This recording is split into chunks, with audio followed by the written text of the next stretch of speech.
હવે આપ સાંભળશો ગુજરાત સહકારી પ્રવૃત્તિઓની વિકાસ ગાથા પર સમાચાર સમીક્ષા, જેના લેખક છે અજય રામી. અમદાવાદમાં વિશ્વના સૌથી મોટા નરેન્દ્ર મોદી સ્ટેડિયમ ખાતે પ્રધાનમંત્રી નરેન્દ્ર મોદીની ઉપસ્થિતિમાં ગુરુવારે ગુજરાત કોઓપરેટિવ મિલ્ક માર્કેટિંગ ફેડરેશનની ગોલ્ડન જ્યુબિલીની ભવ્ય ઉજવણી કરવામાં આવી હતી. રાજ્યભરમાંથી 1 લાખથી વધુ ખેડૂતો, દૂધ ઉત્પાદકો, સહકારી અગ્રણીઓ, મહિલાઓ સહિત પશુપાલકો આ ઉજવણીમાં સહભાગી થયા હતા. તે સાથે જ સહકારી ક્ષેત્રે ગુજરાતે કેવી અભૂતપૂર્વ રીતે પ્રગતિ કરી છે તેની નોંધ દેશભરમાં લેવાઈ હતી. જો કે ગુજરાતનો સહકારી પ્રવૃત્તિઓ સાથેનો નાતો ખૂબ જૂનો છે. સહકાર એ ગુજરાતીનો સ્વભાવ છે અને સહકારી પ્રવૃત્તિમાં ગુજરાતનો કાયમી સુવર્ણકાળ તે સાબિત પણ કરે છે. આઝાદી પૂર્વેના સમયથી અને મહારાષ્ટ્રમાંથી છૂટા પડ્યા બાદ પણ ગુજરાતે સહકારી ક્ષેત્રે અવિરત આગેકૂચ જારી રાખી છે. ગુજરાત રાજ્યની સ્થાપના સમયે રાજ્યમાં સહકારી મંડળીઓની સંખ્યા 13,000થી વધુ હતી, જે આજે લગભગ 83,000 જેટલી છે અને 2.31 કરોડ કુલ સભાસદો વિવિધ પ્રકારની સહકારી મંડળીઓ સાથે જોડાયેલા છે.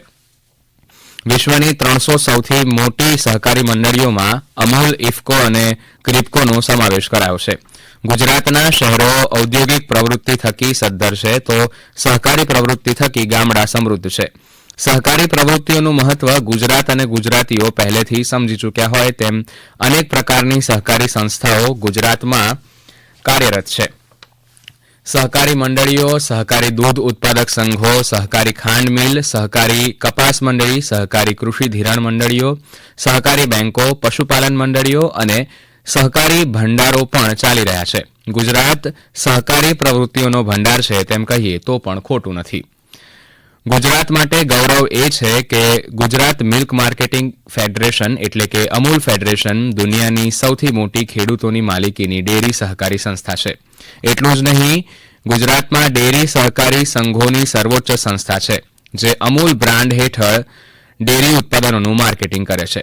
બદલાતા સમય સાથે સહકારી ક્ષેત્રને વધુ સાંપ્રત અને સુસંગત બનાવવા હવે તેમાં નોંધપાત્ર ફેરફારની દિશામાં કેન્દ્ર સરકાર આગળ વધી રહી છે. કૃષિ ધિરાણ મંડળીઓ ગ્રામ્ય અર્થતંત્રને મજબૂત કરવામાં મહત્વનો ભાગ ભજવતી હોવાથી 65,000 જેટલી મંડળીઓને કોમ્પ્યુટરાઇઝ કરીને તેમાં 25 જેટલી વધુ પ્રવૃત્તિઓને જોડવામાં આવશે, જેમાં પેટ્રોલિયમ ઉત્પાદનોની ડીલરશીપ, શાળા, હોસ્પિટલ ચલાવવાની છૂટ, બેંક મિત્રો બનાવવા, કોમન સર્વિસ સેન્ટર ચલાવવા, કોલ્ડ સ્ટોરેજ, વેરહાઉસ, સસ્તા અનાજની દુકાન, ડેરી અને મત્સ્યોદ્યોગ જેવી કામગીરી સામેલ હશે. પ્રાથમિક કૃષિ ધિરાણ મંડળીઓને તાજેતરમાં જ પ્રધાનમંત્રી ભારતીય જન ઔષધિ કેન્દ્રો તરીકે કામ કરવાની મંજૂરી પણ આપવામાં આવી છે. તો રાજ્ય સરકાર દ્વારા સહકારી મંડળીઓના લાખો સભાસદોના હિતમાં સહકારી મંડળીઓને 20% સુધી ડિવિડન્ડ વહેંચવાની મંજૂરી અપાતા સભાસદોને દર વર્ષે મોટો આર્થિક ફાયદો થશે.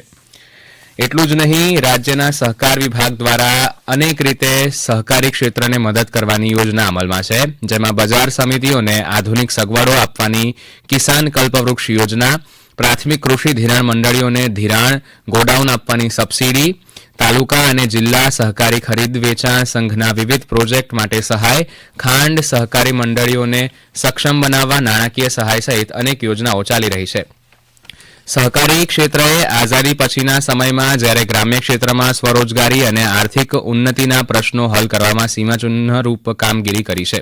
ત્યારથી લઈને આજે કૃષિ, પશુપાલન અને ડેરી ક્ષેત્ર થકી જે સહકારી પ્રવૃત્તિઓ વિકસી છે તેનો ફાળો વિકસિત ગુજરાતના પ્રદાનમાં સહેજ પણ ઓછો આંકી શકાય તેમ નથી. સહકારી પ્રવૃત્તિઓના મૂળમાં જ એકબીજાને સહયોગની જે ઉદાત્ત ભાવના રહેલી છે, તેમાં ગુજરાત સાંગોપાંગ પાર ઉતર્યું છે અને આગળ વધી રહ્યું છે. આપ સાંભળી રહ્યા હતા ગુજરાત સહકારી પ્રવૃત્તિઓની વિકાસ ગાથા પર સમાચાર સમીક્ષા, જેના લેખક હતા અજય રામી. આ પ્રસારણ આકાશવાણી અમદાવાદ વડોદરા કેન્દ્ર પરથી કરવામાં આવ્યું. નમસ્કાર.